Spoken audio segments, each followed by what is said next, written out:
Welcome back to the Capitalian Sports YouTube channel, where I talk about all things Capitals. I'm gonna be discussing this losing streak the Capitals have been on, which started against the Blue Jackets in the overtime loss, where Panarin scored the game winner. Okay, so the scoring started out in this game with Cam Atkinson scoring 1 minute into the first period. 1 minute. That is pretty quick. Holtby was in net. Holtby later in the game got injured from a high stick, which had put him out, I think, 3 or 2 games afterwards. Which I'll get to that. But late in that game in the third period, with 6 seconds up, Kuznetsov scores, ties it up. Now OT, that was a different story. I thought the Caps did pretty well here. I still think I'd still argue with the ref on that the hooking call. I believe it was slash. That was a slashing call. I just don't think it was. It definitely didn't look like a slashing goal at all, but it led to Artemi Panarin's 16th goal of the season and the assist by Seth Jones. And the game ended with 2-1. See, that game, Capitals led the game in shots with 11 more shots than CBJ, 4 more hits than CBJ, and 4 more face-off wins than CBJ. But penalty minutes, 2 more penalty minutes. Gotta keep it out of the penalty box, even though it's 6 minutes. You gotta keep it out.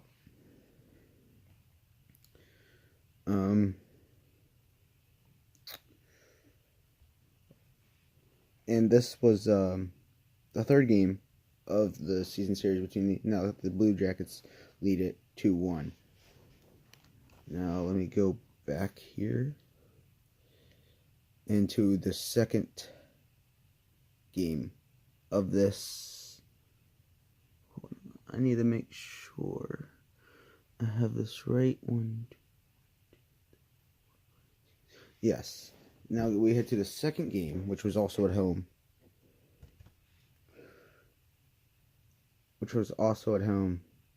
And this was against the Blues, I mean. So here we go. We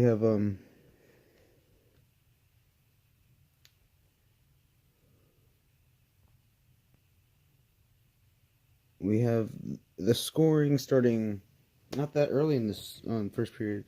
And the only goal by Washington this whole game was Alex Ovechkin, his 33rd of the season, on the assist by Dmitry Orlov and Travis Boyd. What are you gonna say? Jake Allen did pretty well that game. I will say, with Copley in that, we are not that good.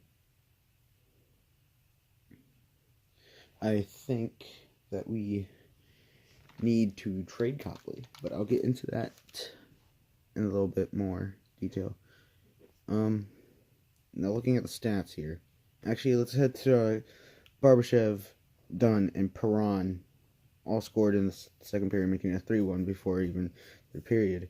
Then Vladimir Tarasenko puts it away, basically, in the third period with his 15th goal of the season, making it 4-1. That was the final score. But now we look at the stats. St. Louis, 8 more shots on goal than Washington, 37-29. Washington did leave in hits. We're a physical team. 26-22. Face-offs. We absolutely got walloped in face-offs that game. 11 more wins for St. Louis. 33-22 there. St. Louis did have more penalty minutes. We just couldn't get done on the power play. But this was the final game of this 2-game series in the season. St. Louis won it both. So 3 stars of the game: Jake Allen, Vladimir Tarasenko, and Vince Dunn. I'll give it to Jake Allen. Almost a perfect game. Not much. Okay, now going back here. Let's head to the Predators game, where Copley just, I'll say, was absolutely abysmal. Don't. This was Victor Arvidsson's hat trick. I'm pretty sure. But absolutely terrible game by Copley. I'll admit it here. I just don't trust Copley at all. But scoring starts off with Victor Arvidsson, 3 minutes and 45 seconds into the game. Then Nick Bonino. And then Victor Arvidsson starts all the scoring in the second period as well. Then Nicholas Backstrom strikes back, making it 3-1 at that moment. And then Victor Arvidsson scored again, shorthanded. Which I can't remember if I saw that goal. Don't think I did. But yeah, so that gave him the hat trick. An early hat trick at best there. Then Rocco Grimaldi. And then Nick Bonino. And then John Krok. Then TJ Oshie finishes off the game. But it's already 7-2. You're not going to win that game. Copley's got to do better. Close shooting game, though. Pekka Rinne. I think it was Pekka Rinne, though. I don't know. I can't remember who's in net.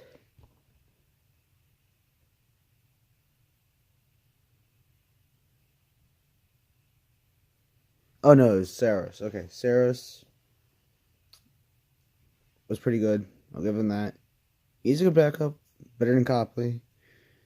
So, just don't know what the Capitals see in Copley. I know he's a Hershey prospect. Came from Hershey, so most likely going to have loyalty in him. Just doesn't know how to cover the net. Just doesn't know how to cover fully the net. He needs to get closer to the bars. Put your body against it. Build a wall. That's all you have to do. Make the wall right there so the puck cannot get past you. So looking at the stats, we have the 29-28 shot difference. So one shot difference for Nashville. The hits, Washington, 15 more hits than Nashville right there. But then you go down 35 penalty minutes. 35. That is pretty abysmal. 19 for Nashville. Just really don't know what to say about that.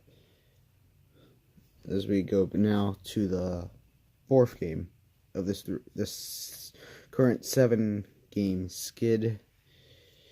This was against the Islanders. This was a big game. Holtby's return after his injury from against the Blue Jackets, and the return of Barry Trotz to Washington. Everybody had their eyes on this game. An absolute great game by both goalies. And for Holtby, I'll give him that. He had a great game. But Josh Bailey and Cal Clutterbuck, those are some good players. I'll admit it. Josh Bailey's an amazing player. Underrated at most times. Starts off the scoring 5 minutes and 8 seconds into the third period. And then Cal Clutterbuck gets the second goal. Not that far after that. And it was a shutout for Thomas Greiss.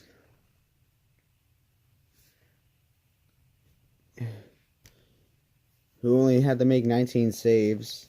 It wasn't a shooting game. Defense was on point. Penalty minutes were low. Face-offs were equal almost. Hits were equal. This is a mirror thing right here. Barry Trotz, Thomas Reardon. This is gonna probably be the thing to watch for every time we play the Islanders. It could be equal like this. Now, hope he did pretty good that game. As we now head back, this one will be against, this is the Blackhawks game. I watched a little bit of this game. Very, very upsetting at times. Because they showed the will. They showed that they looked like they were coming back. They absolutely looked like they were coming back in this game. As Jonathan Toews gets the hat trick in this one. Scoring started off. This has Holtby in it as well. I am almost sure of it. Yes, Holtby's in net. Very, very interesting. As Brendan Saad starts it off. And then Patrick Kane. And then Brooks Orpik comes in. And then you have the Dmitry Orlov own goal. That was given to Jonathan Toews. See, I see what Dmitry Orlov is doing there. I just don't get why. You should probably bat it out of the air the other way, but you gotta make a split-second decision. I'm not gonna blame him for that. Democrat starts it off in the second period, making it 4-1. Then Dmitry Orlov makes up for his mistake, gets one back. Now the third period is when all hell breaks loose, though. John Carlson, Patrick Kane, Toews, Carlson, Niskanen, Toews, Strome. Very close game at the end. Washington had 11 more shots. It was just some great goal. I won't say great goaltending. Looking at the score, 8-5. That is not good goaltending at all. But what you get, better than what we saw. Well, I won't say that, but I'll get to that later. Penalty minutes equal. Hits 6 more than Chicago. Face-offs, Chicago won that. 4 more face-off wins. But I feel like that was a justified loss. Even the Blackhawks are one of the worst teams in the league. Just don't know what's going on with that. But now we head to the Sharks game. Now, see, I watched this game in its entirety. Just thought we could have done better. Everything could have gone better. 7-6. Just don't know how that happens. I'm not saying that I don't know how it happens. Pavelski starts it off. Then you have Ovechkin, Burakovsky, Hurdle, Oshie. Then second period, Kane, Kuznetsov, Ovi, Couture. Third period, Ovechkin gets the hat trick. And then, is that another? No one's on that one. I don't know who that was then. Hurdle, Kane.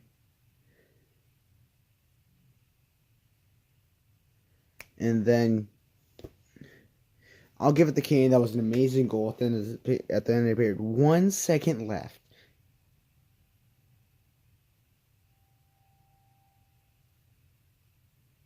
I'll give him that. An amazing effort there to give that. But I want to go into the overtime. If you watch the Capitals, you know how Holtby covers the net. He covers the net. When he's like hugging the post, he's a wall. He is not flat against the post. What I saw on that goal, he was flat. He was not trying to angle himself at all. Don't know what he was doing. Absolutely confused me there. That is not the Holtby we're used to seeing. That looked like Copley in that. Where's the old Holtby? He's looking at the goal totals. This is terrible. He looks ready to play. He just isn't performing. I just don't get it. So Ovechkin gets the hat trick, and so does Thomas Hurdle. Shots were almost equal in this game, 43-39. Washington had 6 more penalty minutes though than the Sharks. I feel like we got to get these penalty minutes down, but usually they're below 8 minutes, other than the 26 and the 12 here. So that's all I have to say about there. Now to last night's game. Maple Leafs.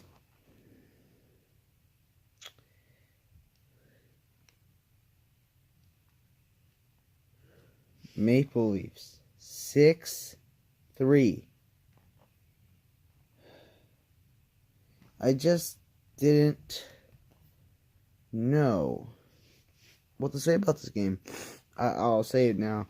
Backstrom starts all the scoring. I thought it looked promising. And then Nazem Kadri. Nazem Kadri is a good player, underrated at sometimes. Gets his 11th goal of the season late in the first period. Makes it 1-1 as we head to the second. Ovi starts off the second period firing. 3:51 in. He scores.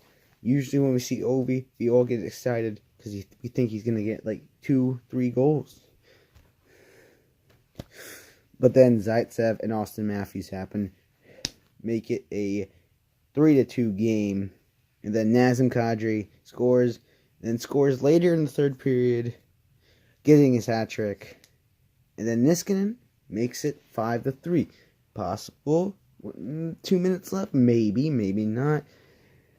Usually doesn't just happen like that. Mitch Marner scores on the, believe, empty net. I can't remember. Making it a 6-3 Toronto win.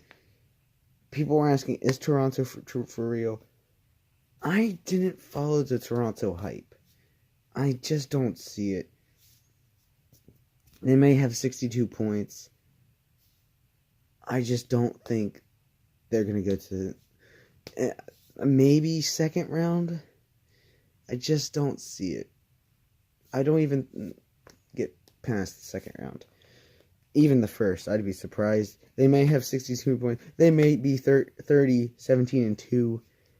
It's just not there. Now, looking at February 1st. Now, this is where it's going to get personal for me. I am a Flames and a Capitals fan. So this is actually where it really gets hard for me to choose but I'll admit it.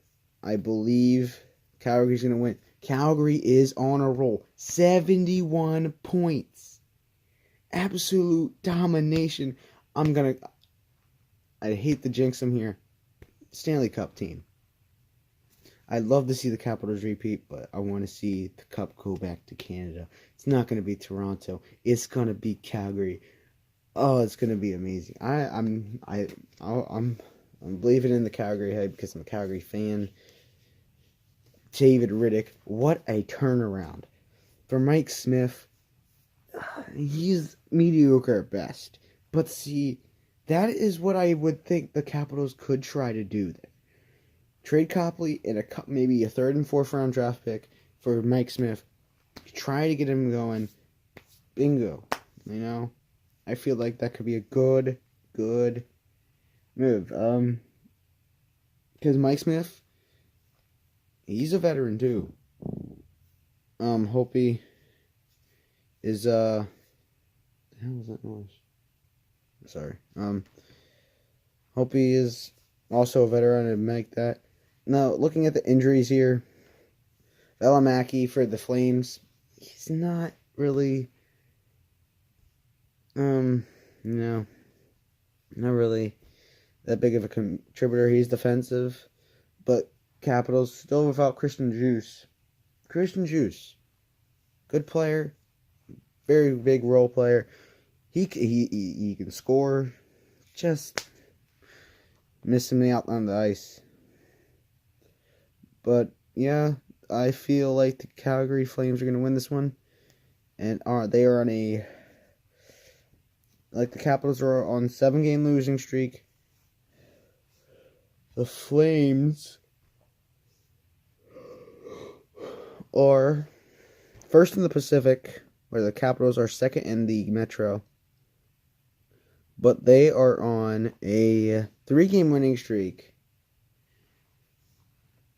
and they are 6 points ahead of San Jose in the standings.